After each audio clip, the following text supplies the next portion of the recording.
السلام علیکم ناظرین کرام، نئی ویڈیو میں آپ کو خوش آمدید کہتے ہیں۔ پشاور ہائی کورٹ نے ایک بار پھر لندن پلان کو ناکام بنایا ہے، بڑا اہم فیصلہ جاری کیا ہے۔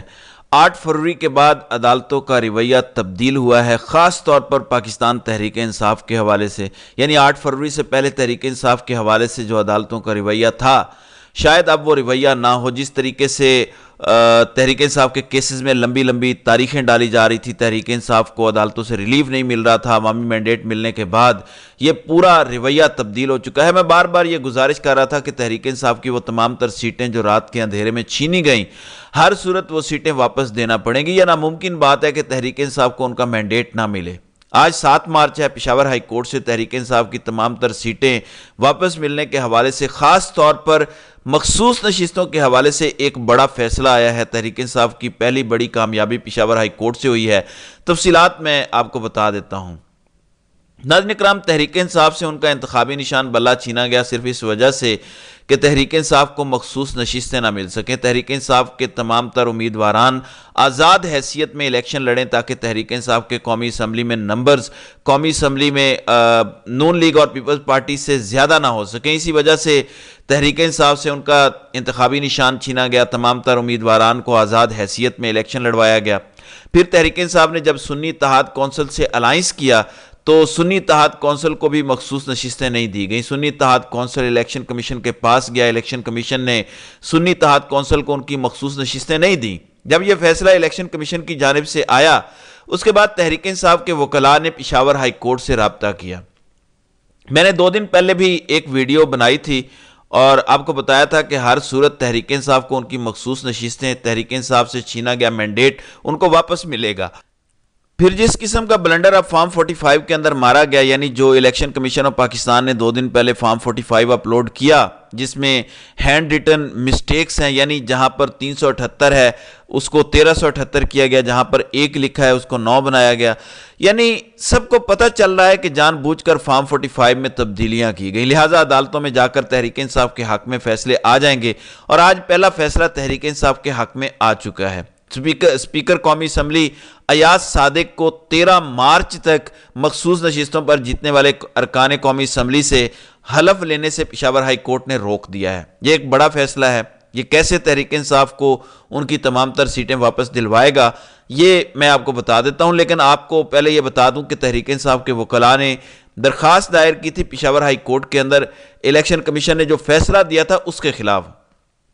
پہلے پشاور ہائی کورٹ کا 2 رکنی بینچ تھا، جسٹس اشتیاق ابراہیم اور جسٹس شکیل احمد کی سربراہی میں۔ اس 2 رکنی بینچ نے کل یہ فیصلہ سنایا کہ تحریک انصاف کے وہ تمام تر امیدواران جو مخصوص نشستوں پر جیتے ہیں، کیونکہ تحریک انصاف کی جانب سے جیتنے والے تمام تر امیدواران جو مخصوص نشستوں پر جیتے تھے، وہ تمام سیٹیں نون لیگ، پیپلز پارٹی اور دیگر سیاسی جماعتوں میں الیکشن کمیشن نے تقسیم کرنے کا سلسلہ شروع کر دیا تھا، یعنی ایک بندر بانٹ لگ گئی تھی جس کا جی چاہ رہا تھا الیکشن کمیشن آف پاکستان سیٹیں دیے جا رہا تھا، حالانکہ یہ سیٹیں الیکشن کمیشن کسی اور سیاسی جماعت کو دے نہیں سکتا، یہ تحریک انصاف کا مینڈیٹ تھا، انہی کو ملنا چاہیے تھا، یعنی سنی اتحاد کونسل کا، کیونکہ تحریک انصاف اب سنی اتحاد کونسل کے پلیٹ فارم سے الیکشن کمیشن میں رجسٹرڈ ہے اور تمام تر قومی اسمبلی کے اراکین سنی اتحاد کونسل کے ممبر ہیں، لہٰذا تحریک انصاف کے وکلاء نے پشاور ہائی کورٹ میں یہ درخواست دائر کی کہ الیکشن کمیشن کیسے ہمارا مینڈیٹ کسی اور کو دے سکتا ہے۔ 2 دن پہلے یہ بات چیت کی جا رہی تھی کہ تحریک انصاف کو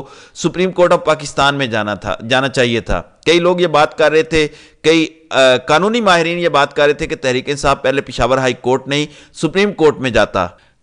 آپ کو یاد ہوگا جب تحریک انصاف سے ان کا انتخابی نشان بلہ چھینا گیا تھا تب بھی تحریک انصاف پہلے پشاور ہائی کورٹ گئی تھی اور اس کے بعد سپریم کورٹ میں گئی تھی، بلکہ 2 دفعہ ایسا ہوا تھا کہ پشاور ہائی کورٹ نے الیکشن کمیشن کا فیصلہ کالعدم قرار دیا تھا، یعنی الیکشن کمیشن آف پاکستان نے 2 دفعہ تحریک انصاف سے ان کا انتخابی نشان چھینا اور دونوں دفعہ تحریک انصاف کو ان کا انتخابی نشان واپس پشاور ہائی کورٹ نے دیا۔ میں نے اپنی ویڈیوز میں مسلسل یہ بات کی ہے کہ 9 مئی کے بعد سے لے کر اب تک کچھ ایسے ججز ہیں جن کا نام عدالتی تاریخ میں ہمیشہ زندہ رکھا جائے گا، یعنی اس گھٹن کے ماحول میں جہاں پر تحریک انصاف کے خلاف تمام تر عدالتی نظام ہے، جہاں پر تحریک انصاف کو عدالتوں سے ریلیف نہیں مل رہا، وہاں پر کچھ ایسے ججز تھے جنہوں نے کسی کے دباؤ میں آئے بغیر انصاف اور قانون پر مبنی فیصلے دیے، جس میں پشاور ہائی کورٹ کے چیف جسٹس شامل ہیں، جسٹس اطہر من اللہ ہیں سپریم کورٹ کے جج، پھر جسٹس بابر ستار اور میاں گل حسن اورنگزیب ہیں اسلام آباد ہائی کورٹ کے. یعنی یہ کچھ ججز ہیں جنہوں نے واقعی 9 مئی کے بعد سے لے کر اب تک دلیرانہ فیصلے کیے. اب تحریک انصاف کے وکلاء کا یہ قدم بڑا زبردست تھا کہ انہوں نے سپریم کورٹ میں نہیں، پہلے پشاور ہائی کورٹ سے رجوع کیا اور پشاور ہائی کورٹ سے ان کو ریلیف ملا. آج اس کیس کی دوبارہ ہیرنگ ہوئی، مخصوص نشستوں سے متعلق پی ٹی آئی درخواست پر پشاور ہائی کورٹ میں یہ سماعت ہوئی. Larger bench Peshawar high court نے سنی اتحاد کونسل کی مخصوص نشستیں دوسرے سیاسی جماعت کو الاٹ کرنے کے الیکشن کمیشن کے اقدام پر سٹے آرڈر جاری کرتے ہوئے اسپیکر کو 13 مارچ تک حلف لینے سے روک دیا ہے. اٹارنی جنرل کے پیش نہ ہونے کی بنا پر یہ فیصلہ جاری کیا گیا ہے. اب سماعت 13 مارچ تک ملتوی ہے. صدر اور سینٹ الیکشن اب مخصوص نشستوں کے بغیر ہوں گے. قاضی یقیناً سپریم کورٹ میں آگ بگولا ہوگا جب تک پشاور ہائی کورٹ فیصلہ نہیں سنا دیتی. قاضی صاحب کے پاس معاملہ نہیں جائے گا. اس وقت تک صدر اور سینٹ کے الیکشن ہو جائیں گے. تو پشاور ہائی کورٹ کو چاہیے کہ اس کیس کو کم از کم 1 مہینے تک لٹکائے رکھے. دوسری جانب پشاور ہائی کورٹ سے سٹے آرڈر ملنے کے بعد پی ٹی آئی نے پنجاب مخصوص نشستوں کے معاملے پر لاہور ہائی کورٹ سے بھی رجوع کیا ہے، جبکہ پشاور ہائی کورٹ نے الیکشن کمیشن کو پی ٹی آئی رہنماؤں کو مصدقہ فارم 45 فراہم کرنے کا بھی حکم جاری کیا ہے. تو یہ بڑا اہم ریلیف ہے، کیونکہ پلان یہ تھا کہ تحریک انصاف کو ان کی مخصوص نشستیں نہ دی جائیں جن کی تعداد تقریباً 40 سے زیادہ بنتی ہے. تحریک انصاف کی جیتی ہوئی سیٹوں کے اعتبار سے 40 سے زیادہ سیٹیں تحریک انصاف کی تھیں جو دیگر سیاسی جماعتوں میں بانٹنے کی کوشش کی جا رہی تھی. ویسے تو اگر فارم 45 کے مطابق دیکھا جائے تو تحریک انصاف کی سیٹیں 200 بنتی ہیں، اور اس اعتبار سے تحریک انصاف کو 70-75 سیٹیں قومی اسمبلی میں ملنی چاہیے. یعنی Tehreek Insaf single largest party قومی اسمبلی میں بنتی ہے. لیکن چونکہ مینڈیٹ چھینا گیا، تحریک انصاف کے مینڈیٹ پر ڈاکہ ڈالا گیا، لہٰذا جتنی سیٹیں تحریک انصاف جیتی ہے وہ 92 بنتی ہیں. اس اعتبار سے تحریک انصاف کو 40-45 سیٹیں قومی اسمبلی میں اور پھر اسی طریقے سے صوبائی اسمبلی میں اور اسی طریقے سے خیبر پختونخوا اسمبلی میں ملنی چاہیے. اب تحریک انصاف نے یہ جب درخواست دائر کی تو اسی ٹائم کئی لوگ یہ کہہ رہے تھے کہ پشاور ہائی کورٹ سے تحریک انصاف کو یہ ریلیف مل جائے گا کیونکہ پشاور میں اب تحریک انصاف کی حکومت ہے. میں بار بار اپنی ویڈیوز میں آپ کو یہ بتا چکا ہوں کہ اب 8 فروری سے پہلے جیسا سلوک تحریک انصاف کی درخواستوں کے ساتھ نہیں ہوگا. خاص طور پر جس صوبے میں تحریک انصاف کی حکومت ہے وہاں پر تو کسی صورت نہیں ہوگا، کیونکہ اب وہی بیوروکریسی، وہی ججز جن کو پہلے کہا جا رہا تھا کہ تحریک انصاف کی تو حکومت ہی نہیں آئے گی، نواز شریف وزیر اعظم بن جائیں گے، عمران خان کی حکومت کسی صوبے میں نہیں آئے گی، خیبر پختونخوا میں تحریک انصاف کی حکومت تو آ چکی ہے، تو وہاں پر تو معاملہ انڈر کنٹرول ہے. اب یہ جو مخصوص نشستیں نہیں دی جا رہی تھی اس کی سب سے بڑی وجہ کیا تھی؟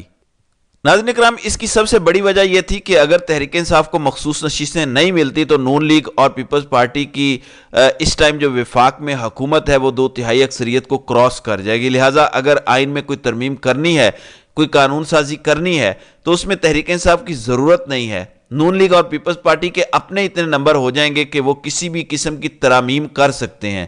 پچھلے 3 دنوں سے شہر اقتدار میں یہ خبریں گردش کر رہی تھیں کہ اصل میں مخصوص نشستیں نہ دینے کا مقصد کچھ ایکسٹینشنز ہیں، جس میں چیف جسٹس قاضی فائز عیسیٰ کی ایکسٹینشن ہے جنہوں نے اس سال اکتوبر میں ریٹائر ہونا ہے.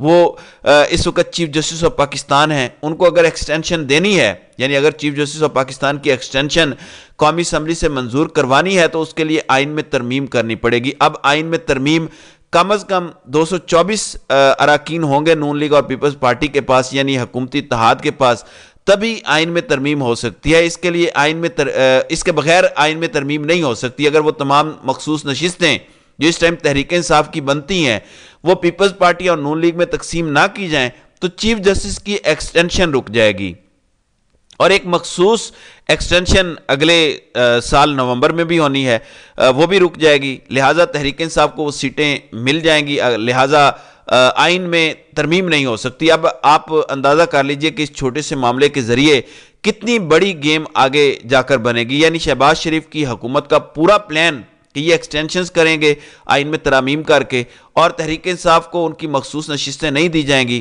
یعنی یہ سارا معاملہ شروع ہوا تھا جب تحریک انصاف سے ان کا انتخابی نشان چھینا گیا.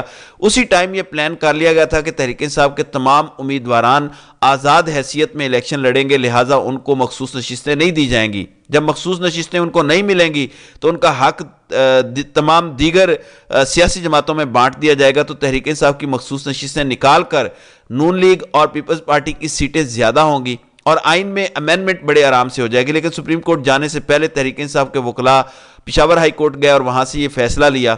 اب اسپیکر قومی اسمبلی کو یہ لکھ دیا گیا ہے کیونکہ اسٹے آرڈر ہو چکا ہے.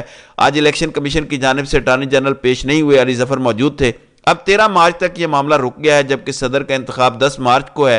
تو اب سبھی جماعتیں پی ٹی آئی کی مخصوص نشستوں کے بغیر الیکشن لڑیں گی. اب آگے اس حوالے سے مزید کیا ہوتا ہے اس پر انشاءاللہ اگلی ویڈیو میں بات کریں گے. تو ناظرین کرام، آپ کی اس ویڈیو کے حوالے سے کیا رائے ہے؟